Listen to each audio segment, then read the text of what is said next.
Hello बच्चों, कैसे हो आप लोग? मन लगा के पढ़ रहे हो 10वीं बोर्ड के लिए। तो जैसा कि आप जानते हो, आपके प्यारे से चैनल का नाम है विज्ञानेटिक्स, जिस पे कि आपको साइंस और मैथ्स प्रोवाइड किया जाएगा। तो आज मैथ्स का पहला लेक्चर है जो अरिथमेटिक प्रोग्रेशन है। ये जो हमारा टारगेट है आपके 10th बोर्ड के लिए टारगेट है, ये है अरिथमेटिक प्रोग्रेशन। मैथ्स का बोर्ड के लिए 10th बोर्ड के लिए ये पहला लेक्चर है। तो आज हम अरिथमेटिक प्रोग्रेशन को पढ़ेंगे। तो बच्चों, ये अरिथमेटिक प्रोग्रेशन जो है ये छोटे छोटे कुछ बातों से शुरू होती है। इसमें आपको सबसे पहले समझना है कि सीक्वेंस क्या है। क्या समझना है? सीक्वेंस क्या है। तो सीक्वेंस क्या है? सिंपल सी बात है। सीक्वेंस, सपोज कीजिए कि आपने यहाँ पे 3 लिखा, फिर 5 लिखा, फिर 3 लिखा, फिर 5 लिखा, है ना। ये क्या किया आपने? एक अरेंजमेंट कर ली। 3 के बाद 5, 5 के बाद 3, 3 के बाद 5। ये सीक्वेंस है। सीक्वेंस अगर बोलते हैं तो सीक्वेंस का मतलब ये है अरेंजमेंट ऑफ, सीक्वेंस का मतलब अरेंजमेंट ऑफ नंबर्स।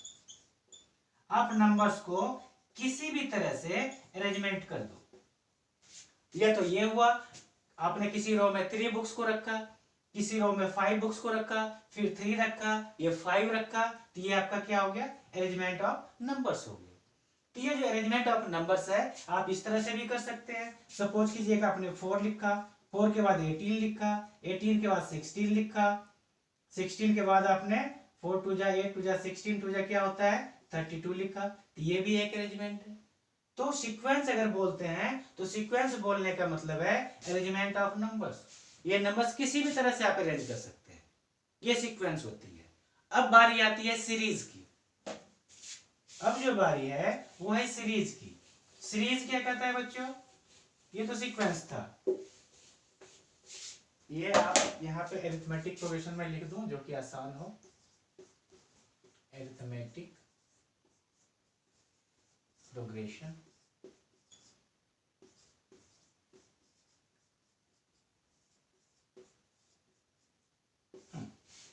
तो मैंने आपको सीक्वेंस बताया। अब सीरीज देखिए, सीरीज क्या होता है। अगर सीरीज बोलते हैं तो सीरीज का मतलब है the sum of all the terms, the sum of all the terms. इसका मतलब क्या है? अगर सपोज कीजिए कि हमारे पास एक टर्म t1 है, एक टर्म t2 है, एक टर्म t3 है और एक t4 है, तब इन चारों को प्लस जब कर देंगे तो ये आपका सीरीज हो जाएगा। ये क्या हो जाएगा बच्चों? सीरीज हो जाएगा। कब? जब प्लस कर देंगे तो। और ये जो नंबर ऑफ टर्म्स है इसका सम हो जाएगा। इसको हम Sn के द्वारा लिखेंगे। किससे लिखेंगे? Sn से लिखेंगे कि ये सम है और ये 4 नंबर्स का प्लस है। ये आपका सीरीज है। सीरीज के बाद आती है बात प्रोग्रेशन की। पढ़ रहे हैं अरिथमेटिक प्रोग्रेशन, आपने सीक्वेंस समझ लिया, सीरीज समझ लिया, अब प्रोग्रेशन। अब प्रोग्रेशन क्या है बच्चों? ये देखिए,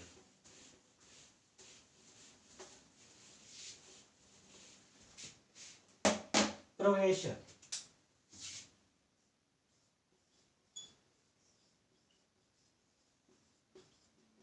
प्रोग्रेशन क्या है बच्चों? द सीक्वेंस सीक्वेंस सबसे पहले मैंने आपको बताया, the sequence that follow a certain pattern, that follow a certain pattern। अब ये certain pattern क्या है इसको देखिए। अगर मैंने यहाँ पे लिखा 1, फिर लिखा 3, फिर 5, फिर 7, फिर 9, तब इसमें देखिए 1 में कितना प्लस हो रहा है? 2, फिर इसमें कितना हो रहा है? 2, फिर 2 हो रहा है, फिर 2 हो रहा है। इसी को सर्टेन पैटर्न बोलते हैं। ये प्रोग्रेशन है। सीक्वेंस समझ गए? सीक्वेंस में क्या करना था, नंबर को अपने हिसाब से सेटिंग करना था, अरेंजमेंट करना था। सीरीज में क्या था, जितने नंबर्स थे उसमें सबको प्लस करना था। और ये जो प्रोग्रेशन है, प्रोग्रेशन में ऐसे सीक्वेंस होंगे जिसमें कि एक सर्टेन पैटर्न होगी। अब इन तीन बातों से मिलके अरिथमेटिक प्रोग्रेशन बनती है।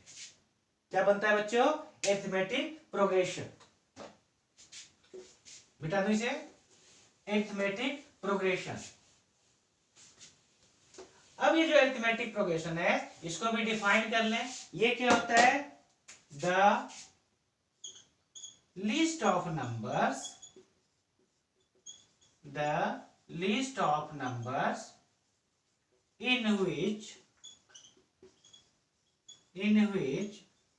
one number is given, one number is given, then other number is find by a definite number, find by a definite number।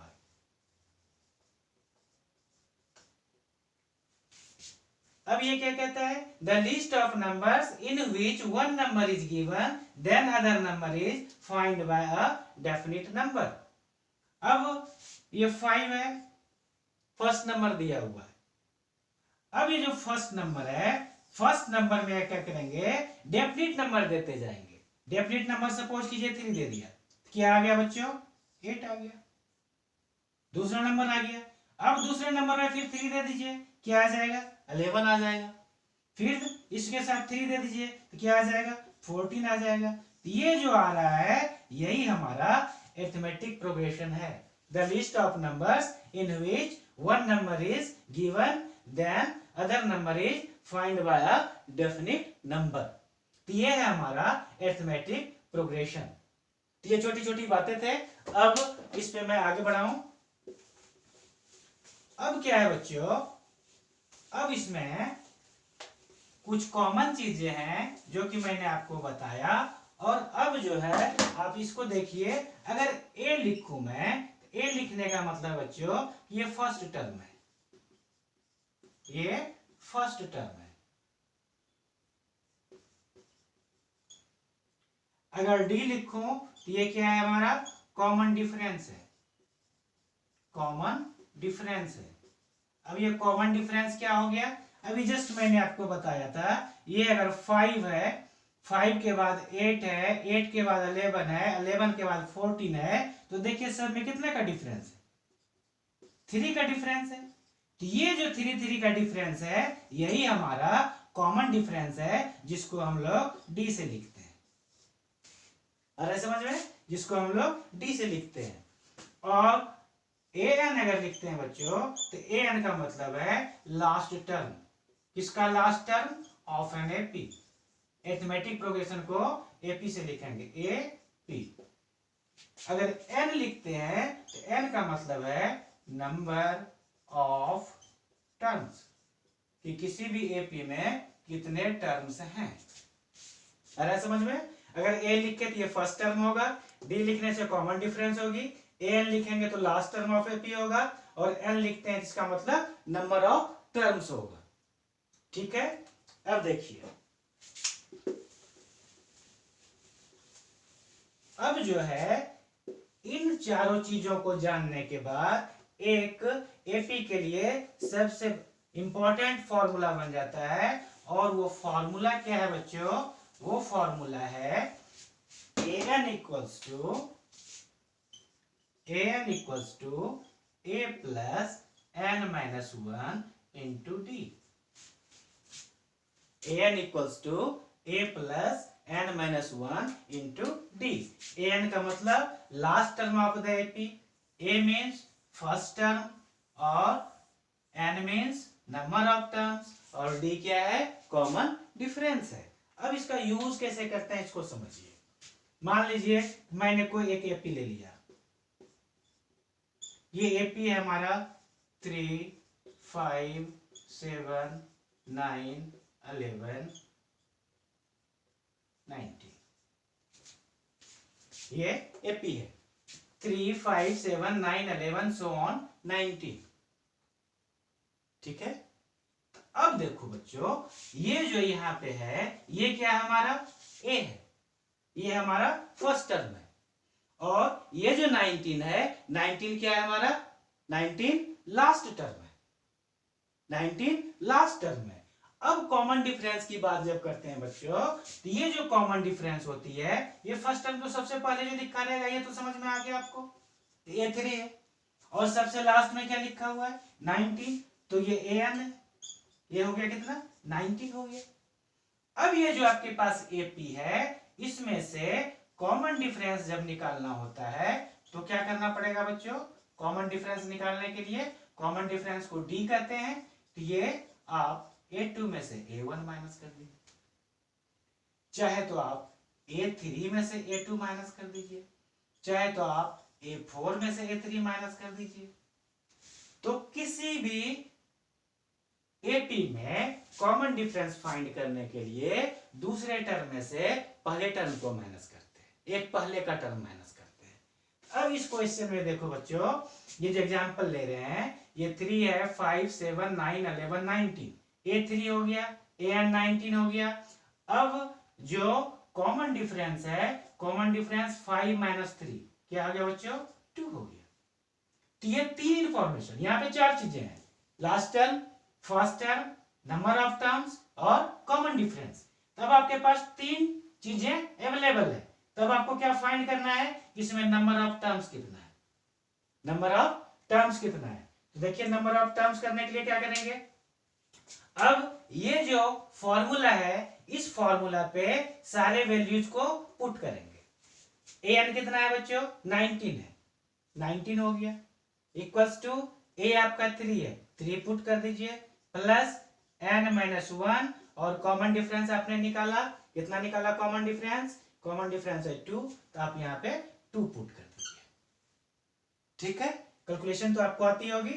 19 equals to 3 plus n minus 1 into 2 हो गया। तो अब ये क्या हो जाएगा बच्चों, 19 ये प्लस 3 है, आप इधर जब लाएंगे इसको तो ये माइनस 3 हो जाएगा, equals to n minus 1 into 2। तो 19 माइनस 3 16 हो गया, 16 equals to n minus 1 into 2।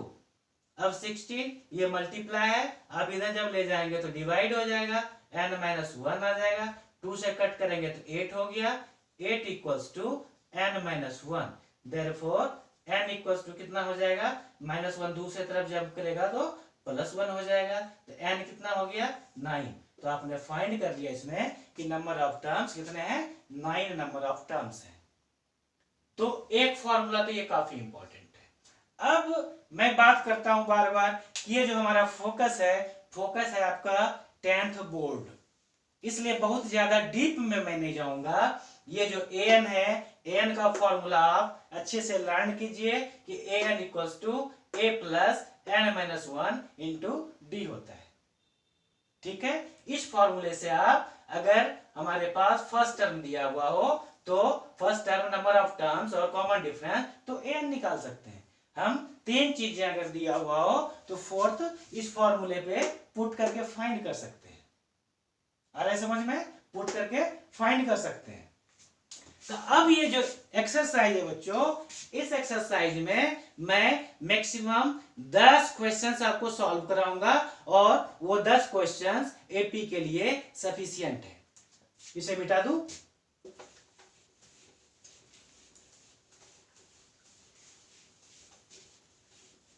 Ten questions will be sufficient for your 10th board. अब जो है बच्चों, इसमें एपी में एक कॉमन डिफरेंस वाली बात समझ में आ गई कि कॉमन डिफरेंस क्या होता है, और एक चीज और समझना जरूरी है। अगर कोई आपके पास एपी दिया हुआ है, एपी दिया हुआ है, इसमें लिखा हुआ है 5, 9, 13, 17 सो ऑन। क्या लिखा बच्चों, 5, 9, 13, 17 सो ऑन। अब इस एपी में आ जाएगा ये जो है क्वेश्चन कि इसके नेक्स्ट टू टर्म्स लिखें। राइट नेक्स्ट टू टर्म्स तब इसमें क्या हो जाएगा, सबसे पहले आप कॉमन डिफरेंस देख लीजिए कितना है। कॉमन डिफरेंस कितना है, a2 माइनस a1, 9 माइनस 5 4, तब 17 में 4 प्लस कर दीजिए तो 21 हो जाएगा। 21 में फिर 4 प्लस कीजिए तो 25 हो जाएगा। ये नेक्स्ट टू टर्म इस तरह से फाइंड करेंगे। पहले पता कर लेंगे कि कॉमन डिफरेंस कितना है। तो कॉमन डिफरेंस कैसे निकालते हैं, कॉमन डिफरेंस निकालने के लिए मैंने आपको बता दिया a2 माइनस a1 करते हैं। सपोज कीजिए कि कोई एक एपी, जो यही एग्जांपल ले लेते हैं बच्चों, यही एग्जांपल ले लेते हैं। इसमें कॉमन डिफरेंस क्या आया हुआ है, कॉमन डिफरेंस आया हुआ है 4, कॉमन डिफरेंस 4 है। अब आपके पास फर्स्ट टर्म दिया हुआ है, फर्स्ट टर्म कितना है 5, कॉमन डिफरेंस कितना है 4। अब अगर आपको सेकेंड टर्म लिखना है तो क्या करना पड़ेगा बच्चों, a प्लस डी करनी होगी। सेकेंड टर्म फाइंड करने के लिए a प्लस डी करना होगा। a प्लस डी कर देंगे तो देखो सेकेंड टर्म आ जाएगा। a कितना है 5, डी कितना है 4, ये कितना बन गया 9, ये देखो बच्चों 9 बन गया ना। अब अगर आपको थर्ड टर्म फाइंड करना हो तो थर्ड टर्म फाइंड करने के लिए क्या करेंगे, a प्लस 2d कर देंगे। उसी तरह से अगर फोर्थ टर्म फाइंड करना हो तो क्या करेंगे बच्चों, a प्लस 3d कर देंगे। इस तरह से आप कोई भी टर्म फाइंड कर सकते हैं। अगर आपके पास a20 लिखा हुआ है, a20 लिखा होने का क्या मतलब बच्चों, a20 लिखा होने का मतलब यह है कि इसको हम a प्लस 19d लिख सकते हैं। अगर a20 लिखा हुआ है तो इसको a प्लस 19d लिख सकते हैं। क्या होता है मतलब कि जितना टर्म दिया हुआ है d तभी लगेगा जब उसमें से एक नंबर माइनस कर देंगे। अगर a14 लिखा हुआ है इसको हम क्या लिख सकते हैं, a प्लस 13d। समझ में आ रहा है बच्चों, a प्लस 13d लिखा आ जाएगा। अब एपी का मैंने आपको बताया, सीक्वेंस बताया, सीरीज बताया, प्रोग्रेशन बताया, अरिथमेटिक प्रोग्रेशन बताया। आज एक इंपॉर्टेंट क्वेश्चन करके हटते हैं। वो इंपॉर्टेंट क्वेश्चन क्या है बच्चों, ये देखो, वो क्वेश्चन है हाउ मेनी, मैंने आपको बोला 10 क्वेश्चंस कराऊंगा, ये फर्स्ट क्वेश्चन है। हाउ मेनी 3 digits number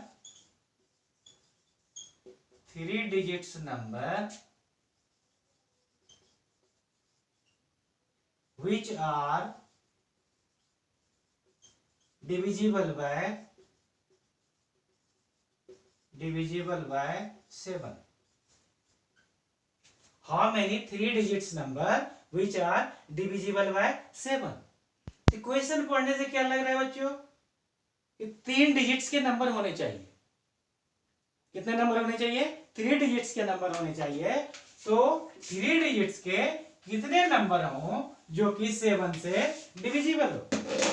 तब देखिए 3 नंबर का जो डिजिट्स है वो 100 से स्टार्ट होगा बच्चों, 100 से कहां तक जाएगा, 999 तक जाएगा। यही 3 डिजिट्स के नंबर है, 100 से 999 999 तक। अरे समझ में। अब क्या कह रहा है बच्चों, डिविजिबल बाय 7 होना चाहिए जो कि 7 से डिवाइड हो जाए। अब देखिए 100 है, 100 तो डिवाइड होगा नहीं, तो फिर कौन सा नंबर होगा। तो क्या करते हैं बच्चों, ये जो 7 है, 7 से इसकी मल्टीपल चेक कर लेते हैं, 7 से मल्टीपल चेक कर लेते हैं। अगर मैं 14 लेता हूं तो 14 7 जा कितना हो गया, 98 हो गया, 2 डिजिट में ही रह गया। तब आप 15 लीजिए, 15 7 जा 105। इसका मतलब कि 3 डिजिट जैसे स्टार्ट होगा इसका फर्स्ट टर्म जो है आपका 105 होगा, जो 7 से डिविजिबल है, जो 7 से डिविजिबल है। अब है आपके पास 999। अब 9 देखेंगे, ये जो ट्रिपल टाइम 9 है ये 7 से डिविजिबल है कि नहीं। अब आप क्या करेंगे, 7 से 9 को डिवाइड कीजिए। 7 1 जा 7, 2 9 29, यहां से 9 आ गया। 7 4 जा 28, यहां से 1 आ गया, यहां से फिर 9 आ गया, तो 7 2 जा 14 हो गया। अब देखिए रिमाइंडर क्या आ रहा है, रिमाइंडर क्या आ रहा है 5। तब क्या करते हैं बच्चों, लास्ट टर्म निकालने के लिए ये जो हमारा नंबर था उसमें से इस रिमाइंडर को माइनस कर देंगे। इसको जब माइनस कर देंगे तो 999 में से आप 5 माइनस कर दीजिए तो 994 आ गया, 994 आ गया। तो ये आपका लास्ट टर्म हो गया। अब कौन सा टेबल था, 7 से डिविजिबल होना था, इसका मतलब D7 है, D7 है। मैंने आपको फॉर्मूला बताया, कौन सा फॉर्मूला बताया बच्चों, फॉर्मूला वो है an equals to a plus n minus 1 into D. an equals to a plus n minus 1 into D. तब an कितना आया, 994 है। 994 इक्वल्स टू क्या हो गया 105। a आपका 105 है प्लस n, यही तो फाइंड करना है कि कितने नंबर्स हैं, ये 7 से डिविजिबल होना चाहिए, तो कॉमन डिफरेंस आपका 7 है। अब इसको सॉल्व कीजिए। अब ये हो जाएगा 994 minus 105 equals to n minus 1 into 7। अब इसको माइनस करो बच्चों, ये हो गया 14 में से 5 9 हो गया, ये 8 हो गया और ये 8 हो गया equals to n minus 1 into 7। यही हो गया n माइनस 1 इंटू 7। अब ये देखिए 7 से मल्टीप्लाई है तो ये क्या हो जाएगा 889 by 7 equals to n minus 1। अब इसको डिवाइड कीजिए, 7 1 जा 7, 7 2 जा 14, 7 7 जा 49। अब ये n minus 1, therefore n equals to कितना हो जाएगा बच्चों 128। इसका मतलब 3 डिजिट्स के 128 नंबर्स हैं जो कि 7 से डिविजिबल है। अब बचते हैं 9 क्वेश्चन। अगला जो कल का लेक्चर होगा उस लेक्चर में उस 9 क्वेश्चंस को कवर करने का कोशिश करूंगा। Thank you so much.